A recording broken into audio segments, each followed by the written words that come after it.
नमस्कार, मैं हूं प्रज्ञा। आप देख रहे हैं एबी न्यूज। बढ़ते हैं बुलेटिन की ओर। सुपौल में एनडीए प्रत्याशी दिलेश्वर कामत के नामांकन के बाद जनसभा का आयोजन किया गया, जिसमें एनडीए के कई दिग्गज पहुंचे। इस दौरान वक्ताओं ने जनसमूह से पीएम मोदी को तीसरी बार पीएम बनाने की अपील की। वक्ताओं ने कहा कि डबल इंजन की सरकार के तेजी से विकास हो रहा है। केंद्र में फिर से एनडीए की सरकार बनी तो विकास की रफ्तार और तेज होगी। इस दौरान जनसभा में बड़ी संख्या में भीड़ देखी गई। तमाम नेताओं ने मौजूद जनसमूह से सुपौल लोकसभा में एनडीए के उम्मीदवार दिलेश्वर कामत को जिताने की अपील की। मैं बहुत बहुत धन्यवाद देते हुए अपनी बात को समाप्त करता हूं।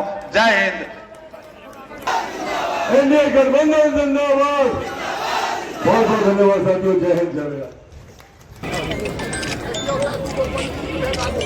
साथियों, ये भी जानना चाहता हूं, राजद के लोग आपके गांव में आते होंगे, उनसे पूछिए कभी आरक्षण दिया है क्या?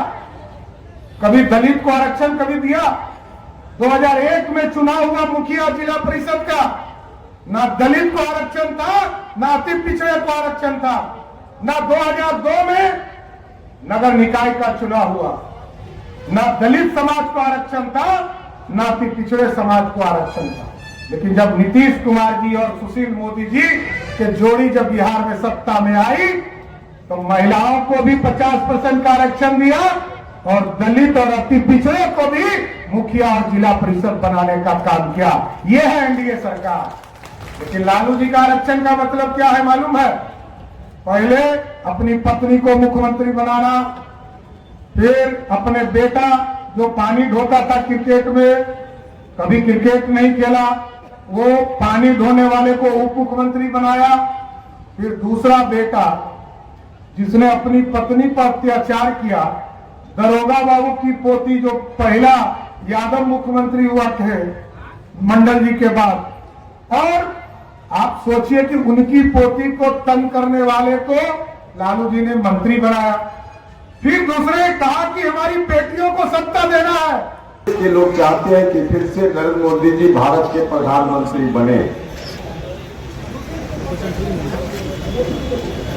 जहां भी हम लोग घूम रहे हैं, देख रहे हैं, इस चुनाव में एक बात बिल्कुल साफ है कि सरकार बनेगी तो एनडीए की बनेगी और प्रधानमंत्री बनेंगे तो नरेंद्र मोदी जी ही बनेंगे। यह बात बिल्कुल तय है। और ऐसा इसलिए है कि हमारे प्रधानमंत्री जी ने अपने शासन काल में देश की जनता के लिए करके दिखाया है। पहले के चुनावों के अवसर पर जब प्रधानमंत्री जी की ओर से कुछ वादे किए जाते थे तो विरोधी साथ वाले लोगों को भी शंका होती थी।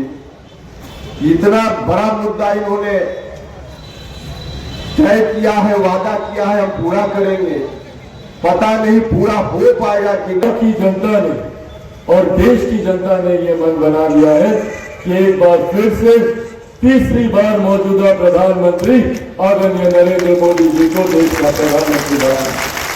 इसमें कहीं कोई संदेह नहीं और जरूरी भी है। जरूरी है हमारे प्रधानमंत्री जी का तीसरी बार देश का प्रधानमंत्री बनना। आज जिस तरीके से हमारे प्रधानमंत्री जी ने देश की अर्थव्यवस्था को मजबूती देने का काम किया।